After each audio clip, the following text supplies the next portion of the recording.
Jalung fauk majang tifatu sengruli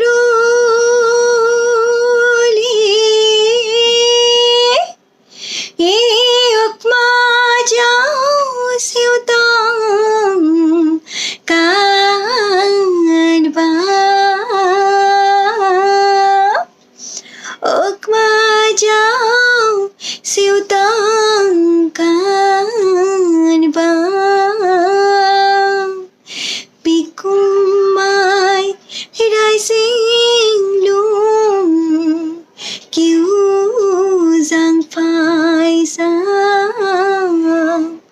tu khinh mai pha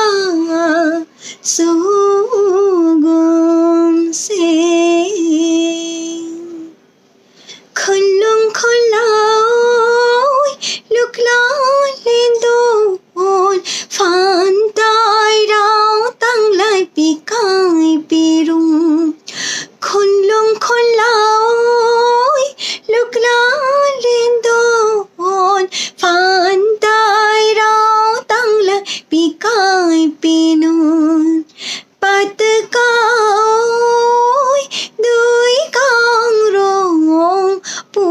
linh pu thái mà lúc mùng phiên mình lom ba tư cao đuôi con rong pu linh pu thái mà lúc mùng phiên mình lom pu linh pu thái mà lúc nung khi mình lom pu linh pu thái mà lúc mùng phiên mình lom đại cái sang ngõ hỏi ai ha đại cái sinh bị ca yo đại cái sinh bị ca yo bà chỉ chính ngồi à sung pha bà chỉ chính ngồi à sung pha bà phải ôi đinh lắng mai đại cái trang ngõ hỏi ai ha đại cái sinh bị ca yo đại cái sinh bị ca yo bà chỉ chính ngồi à sung pha bà chỉ chính ngồi à sung pha bà phải ôi tí lắng mau tí bài ca hai ha đại cái sinh bị ca yo đại cái sinh bị ca yo